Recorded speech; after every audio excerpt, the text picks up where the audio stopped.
ወዳጆቼ የሰው ፍቅር ትላንት ከነበር ዛሬ አይኖርም፣ ዛሬ ካለ ነገ አይኖርም። የእግዚአብሔር ፍቅር የተፈጠረ ስላልሆነ ትላንትም ዛሬም ለዘላለም ከናንተ ጋር የሚኖር የሚወዳችሁ ፍቅር ነው የእግዚአብሔር ፍቅር። እግዚአብሔር ፍቅርን የሚሰጥ አምላክ አይደለም፣ ራሱ ፍቅር ነው። እኔ ፍቅር ሰጣቸዋለሁ እንጂ እኔ ፍቅር አይደለሁም። እኔ ወዳቸዋለሁኝ እንጂ እኔ መውደድ አይደለሁም። እሱ ግን ፍቅር የሚሰጥ አምላክ ሳይሆን እሱ ራሱ ፍቅር ነው። ባይ ኔቸር ባይ ሂዝ ኔቸር እግዚአብሔር በዘመናት መካከል ያለ ፍቅር የኖረበት ያለ መውደድ የኖረበት ጊዜ የለውም። እንደዚህ እንድትጽፉ ፈልጋለሁ። እግዚአብሔርን በጣም የምታሳዝኑት እንደማይወዳችሁ ያሰባችሁ ጊዜ ነው። የተሳሳታችሁ ጊዜ፣ የወደቃችሁ ጊዜ፣ ያጠፋችሁ ጊዜ ሳይሆን እግዚአብሔርን በጣም የምታሳዝኑት፣ እግዚአብሔርን በጣም ሐዘን የምትጨምሩበት፣ ሐዘን የምትፈጥሩበት ወዳጆቼ እያወቃችሁ እንደማታውቁ እየቻላችሁ እንደማትችሉ ወይም ደግሞ ከናንተ የማይጠበቅ ነገር ያደረጋችሁ ቀን ሳይሆን እንደማይወዳችሁ ያሰባችሁ ቀን፣ የተሰማችሁ ቀን እግዚአብሔር ላይ ሐዘን ትፈጥራላችሁ፣ ሐዘን ትጨምራላችሁ። የአገሬ ልጆች ትልቅ ሐዘን ለእግዚአብሔር እንደማይወዳችሁ ማሰብ ነው።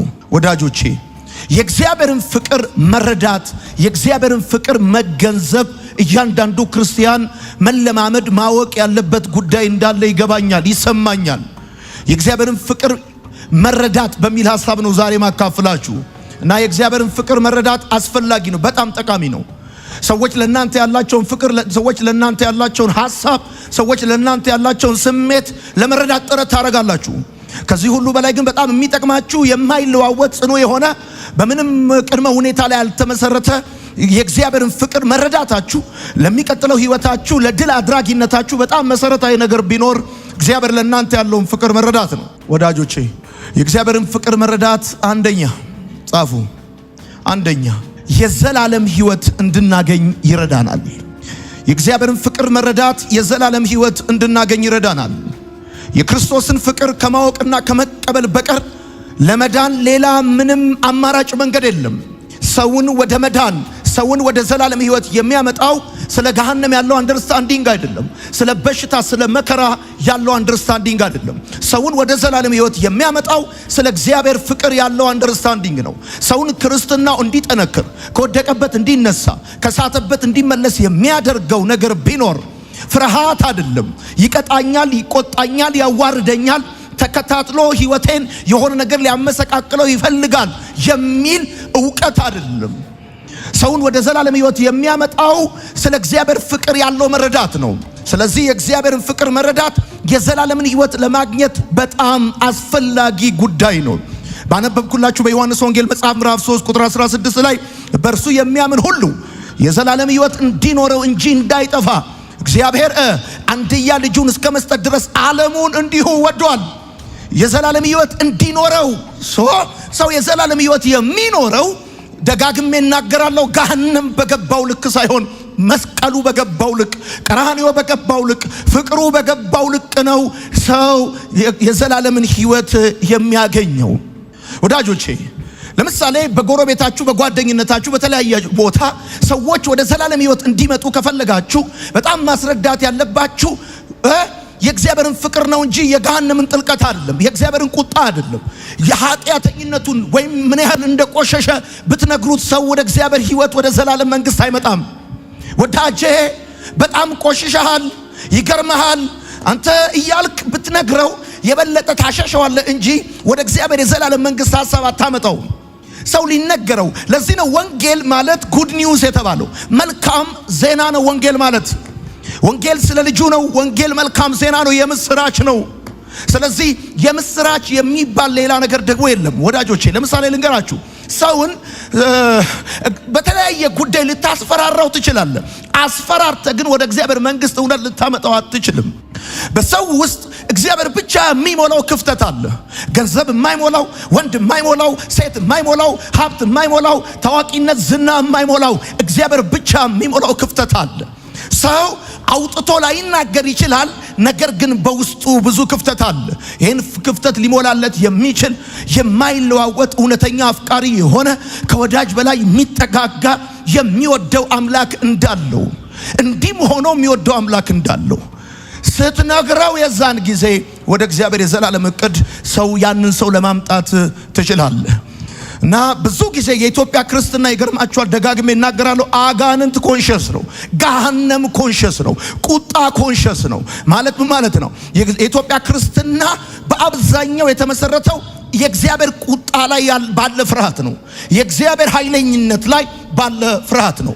ነገር ግን ወንጌል የዘላለም ሕይወት ከእግዚአብሔር ፍቅር ጋር ያለ መተዋወቅ ነው። ወዳጆቼ የካደውን እንደገና የሚሾም የኔ ጌታ ብቻ ነው። ጴጥሮስ ካደው፣ ከዛ አገኘው፣ እንደገና እንደ ሾመው ታስታውሳላችሁ። ወዳችኋለሁ። የእግዚአብሔርን ፍቅር የመረዳት አስፈላጊነቱ ሁለተኛ ጻፉ።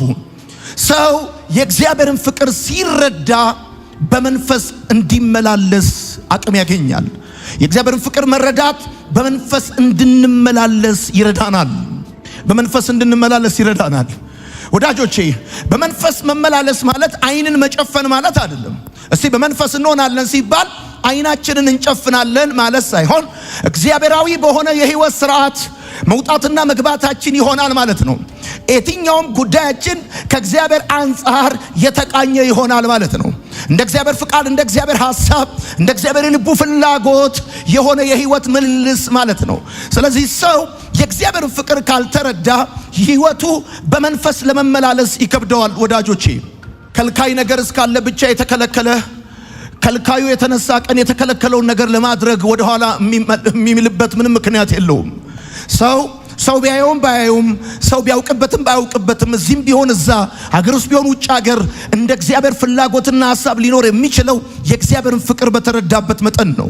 ስለዚህ በመንፈስ ለመመላለስ የሚረዳን ለእግዚአብሔር ፍቅር ያለን መረዳት ነው። ምን ያህል እንደሚወደን፣ ምን ያህል እንደሚያፈቅረን ሲገባን ለዛ ፍቅር የምንሰጠው ምላሽ ኑሮ ይባላል። ጻፉ።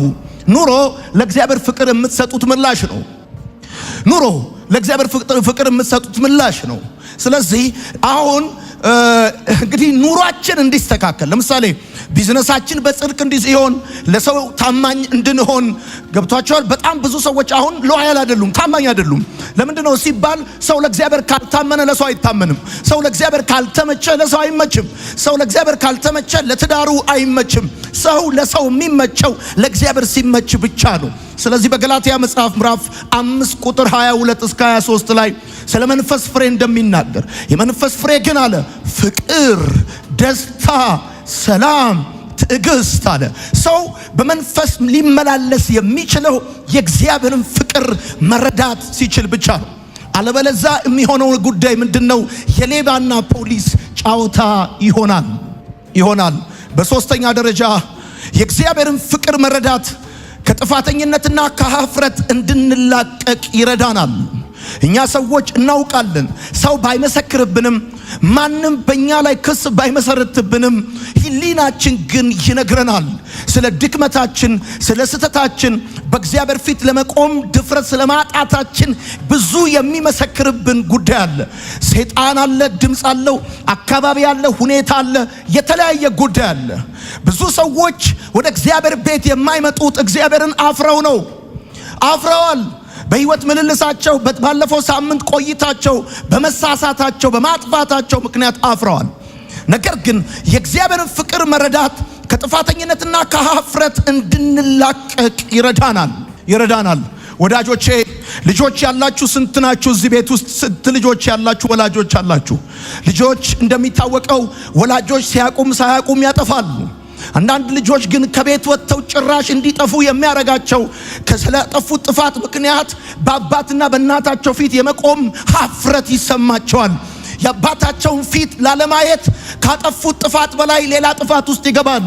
ጥፋትን በጥፋት የማረም የሕይወት ልምምድ ውስጥ የሚገቡት በምን አይኔ፣ በምን አቅሜ፣ በምን ሞራሌ ነው አባቴን እማየው እናቴን እማየው ብለው ከቤት ወጥተው የሚጠፉ ጓደኞቻቸው ጋር የሚደብቁ ብዙ ሰዎች አሉ።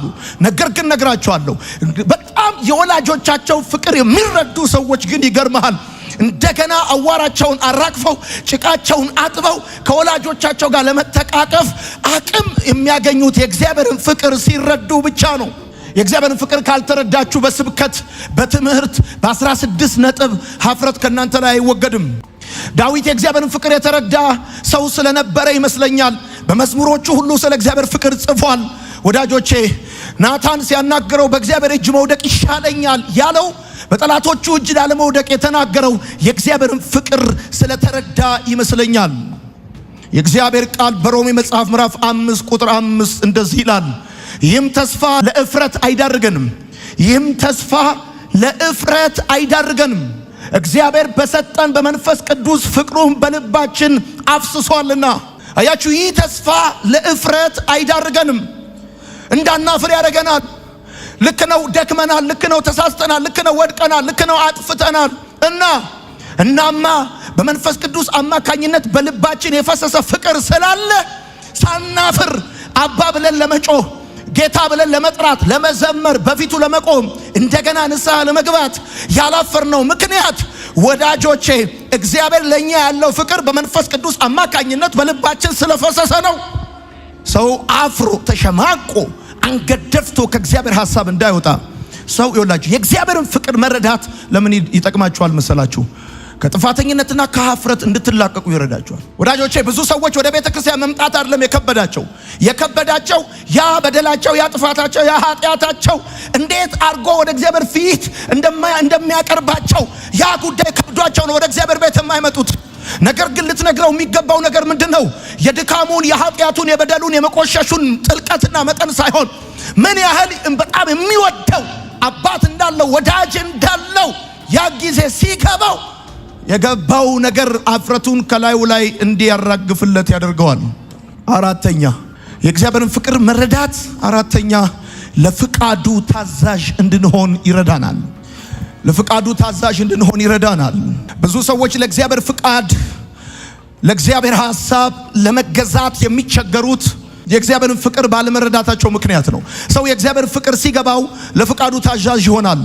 ወዳጆቼ አብርሃም 25 ዓመት የጠበቀውን አንድና ብቸኛ ልጁን በጣም የሚወደውን ይስሐቅን መሠዊያው ላይ ዘርግቶ ቢላ ያነሳበት የእግዚአብሔርን ፍቅር በተረዳበት ልክ መጠን ስለሆነ ነው። ሰው ለእግዚአብሔር ፍቃድ ሊታዘዝ የሚችለው ፍቅሩን በተረዳበት ልክ ነው። አታርግ የሚልን የማታረገው፣ አርግ የሚልን የምታረገው፣ ተው የሚልን የምትተው፣ እንደ እግዚአብሔር ሐሳብና እንደ እግዚአብሔር ፍቃድ መውጣትና መግባት የምትችለው ፍቅሩ ሲያስገድድ ነው። እግዚአብሔር ማንንም ሰው በቅድስና እንዲኖር ሽጉጥ አይደቅንበትም፣ ሰይፍ አይመዝበትም፣ ሰራዊት አያሰልፍበትም። ሰው እግዚአብሔርን የሚያስደስት እግዚአብሔርን የሚያከብር ሕይወት እንዲኖር ተብሎ ያለ ጊዜው ያለ ወቅቱ መብረቅ አያወርድበትም፣ መዓት አያዘንብበትም። ይገርምሃል፣ እንደ ልባቸው የሚኖሩ እንደ ልባቸው ትላንት ማታ ደንሰው ያደሩ ሰዎች ዛሬ ጠዋት የወጣው ፀሐይ ለኔና ለናንተ ብቻ ሳይሆን ለነሱም ወጥቷል። ለነሱም ወቅት ተቀይሯል፣ ዘመን ተቀይሯል። እግዚአብሔር አምላክ እንደ ፍቃዱ እንድትኖሩ የሚመዝባችሁ ሰይፍ የሚያሰልፍባችሁ ሰራዊት የለም። ሰው እንደ እግዚአብሔር ፍቃድ ሊኖር የሚችለው ፍቅሩን በተረዳበት ልክ ነው። ፍቅር እኮ ምንም የማያረገው ነገር የለም። ፍቅር ምንም የማያረገው ነገር አለ? ምንም የማያረገው ነገር የለም። ፍቅር ምን ነው? ምንም። ባለፈው ትዝ ይላችኋል፣ መልካም ወጣትም ስናገር ነበር። መልካም ወጣት ላይ የሚያየሁት ፍቅር እኮ ነው እንዴ። ሃና ብሎ ደረቱ ላይ እንዲነቀስ ያደረገው እኮ ፍቅር ነው። እዚህ ላይ ሃና ብሎ ተነቀሰ። ልጅቷ ስትተወው እዚህ ላይ ማርያም አለ፣ ሃና ማርያም ብሎ ሰፈር አደረገው። በቃ እንዴ ማንም አስገድዶት እኮ አይደለም የተነቀሰው፣ ፍቅር ነው እንዴ። ፍቅር ስንቱን ትራስ አሳቅፎ አሳድሮታል። ፍቅር ስንቱን አንከራቶታል፣ ስንት ነገር አድርጎታል። ወዳጆቼ በተለይ ከውስጥ የሚወጣ ነገር ሳትታዘዙ ያለ ትእዛዝ ራሳችሁን አሳልፋችሁ እንድትሰጡ የሚያደርጋችሁ ፍቅር ነው። የእግዚአብሔርን ፍቅር ካልተረዳችሁ ክርስትና የሚሆንባችሁ አድርግ አታድርግ ይሆናል። አድርግ አታድርግ። ለምሳሌ አሁን ዝማሬ ላይ ፍቅሩ ካልገባ አምልኮ ወዳጄ ዳገት ነው የሚሆንብህ። ቁጭ አይጨርሱም እንዴ ነው የምትለው? ቁጭ ብለህ። አንዳንድ ሰው ደግሞ ይገርማል፣ መቼ ዝማሬው ተጀምሮ እንዳለቀ እንኳን አያውቅም። እጁን አንስቶ ሲዘምር እንባው ሲፈስ፣ እንደው ሲዘምር፣ እንደው ሲደሰት፣ እንደው ጌታውን ሲያመሰግን፣ ሌላውስ በቃ እንደ ጌታዬ አንተ እንደ ሰው አይደለም አሜን ብሎ ይተኛል። በቃ ፍቅሩ ካልገባ አምልኮ ይረዝምባል። ፍቅሩ ካልገባ ቃሉ ሁሉ እንደ ድንጋይ ነው የሚከብድ። ወዳጆቼ በእርግጠኝነት ነው የምነግራችሁ፣ ሰው ለእግዚአብሔር ፍቃድ የሚታዘዘው የእግዚአብሔርን ፍቅር በተረዳበት ልክ ነው። ሁለተኛ ቆሮንቶስ መጽሐፍ ምዕራፍ 5 ከቁጥር 14 እስከ 15 የእግዚአብሔር ቃል ሲናገር እንደዚህ ይላል፣ የክርስቶስ ፍቅር ግድ ይለናልና። ማይ ጋድ፣ የክርስቶስ ፍቅር ግድ ይለናልና፣ ምክንያቱም አንዱ ስለ ሁሉ እንደሞተ እርግጠኞች ሆነናል። የክርስቶስ ፍቅር ግድ ይለናል። ለምንድነው ቸርች ማንቀረው? የክርስቶስ ፍቅር ግድ ይለናል። ለምንድነው ስሙን ጠዋት ማታ ምንጠራው? የክርስቶስ ፍቅር ግድ ይለናል። ለምንድነው በጽድቅና በቅድስና ለመኖር የምንታገለው? የክርስቶስ ፍቅር ግድ ይለናል። ማንም አስገድዶን ማንም የሆነ ነገር ቀንበር ጭኖብን አይደለም። ወደን ፈቅደን የተገዛ ነው። የምንሆንለትን ነገር የምንሆንለት፣ ክብር የምናመጣለት፣ የምንሰግድለት፣ የምናመልከው፣ የምናከብረው ፍቅሩ ግድ ይለናል። ይሄ ፍቅር የገባው ሰው ካለ ለዚህ ፍቅር ምላሽ ይሰጣል። ጌታውን ያመሰግናል። የክርስቶስ ፍቅር ግድ ይለናል። አንዳንዶቻችሁ ወዳጆቼ ልክ የሆነ እኛ ሀገር ከሰል እንደሚያራግቡት ልክ እንደዛ እውነቴን ነው የምነግራችሁ። እንደገና ነፍሳችሁ የተያዘችበት የልጅነታችሁ ፍቅር እንደገና ከዚህ ማለዳ ጀምሮ በውስጣችሁ ይቀጣጠላል። የተጋፈነው ነገራችሁ እንደገና እሳት ይነድበታል እንደገና። የክርስቶስ ፍቅር ግድ ይለናል። ሰው ለእግዚአብሔር ፍቃድ የሚታዘዘው የእግዚአብሔር ፍቅር በገባው ልክ ነው። እዚህ ነው ክርስትና ሃይማኖት አይደለም፣ መገለጥ ነው። ብራዘር ክርስትና መገለጥ ነው። ክርስትና ሃይማኖት አይደለም። ክርስትና ባህል አይደለም። ክርስትና ከሆነ ሰው የምትወርሰው ቁም ሳጥን ወይም ጃኬት አይደለም። የእግዚአብሔር ፍቅር በገባ ልክ የምትኖረው ህይወት ነው። ለፍቅሩ የምትሰጠው ምላሽ ነው ክርስትና። ወዳጆቼ ይሁንነን። የክርስትናችን መሰረት የእግዚአብሔር ፍቅር ነው። የክርስትናችን አዋጅ ገሃነም አይደለም፣ ቁጣው አይደለም፣ ፍቅሩ ነው። ወዳጄ ይላል ጴንጤ አስፋልት ላይ ቆመው ኢየሱስ ክርስቶስ ይወድሃል ይላል። አሜን በል። አይ ላቭ ዚስ ወርድ ነው። ይገርምሃል፣ ይሄንን ሊል የሚችል ማንም የለም። ይገርምሃል፣ ጴንጤ ብቻ ነው ይሄን የሚለው። ወዳጄ ይላል። ዞር ስትል ኢየሱስ ክርስቶስ ይወድሃል ይላል። የስብከታችን መሰረት ነው። የትምህርታችን መሰረት ነው። የክርስትናችን መሰረት ነው። በኃጢአታችንና በበደላችን ምክንያት ያኔ ገና ሙታን ሳለን ኢየሱስ ክርስቶስ ይወድሃል። ታክሲ ለመሳፈር የተሰለፉ ሰዎች፣ እንደዚህ የተሰለፉ ሰዎች እንደ ትላንትና ማታ ሺሻ ቤት የነበረ ማጅራ ሲመታ የነበረ ብዙ ነገር ሲያደርግ ሲያጭበረብር የነበረውን ጠቅላላ ይቆምና ወዳጄ ይሏል። ዞር ኢየሱስ ክርስቶስ ይወድሃል። እንደዚህ ሆኜ በድዬው አጥፍቼ ወድቄ ቆሽሼ አሳዝኜው፣ አዎ ኢየሱስ ክርስቶስ ይወድሃል። He loves you. I have good news. ይወድሃል። እኔ መጽሐፍ ቅዱስ ለኢትዮጵያዊ መጽሐፍ ቅዱስ ሲተረጎም እግዚአብሔር የዘላለም አባት ከሚባል እግዚአብሔር የዘላለም እናት ቢባል ይሻለኝ ነበር። ለምን ብዙ ኢትዮጵያዊ አባቱን ይፈራል። እና ብዙ ሰው የሚፈራው በቃ እግዚአብሔር ሊያጠናግረው እየፈለገ ያለው አይነት የሆነ ምናምን አድርጎ ነው የሚያስበው። እግዚአብሔር ይገርማል፣ ሊያጠናግር አይደለም እየፈለገ ያለው። እግዚአብሔር ታሪክን ሊቀይር ነው እየፈለገ ያለው።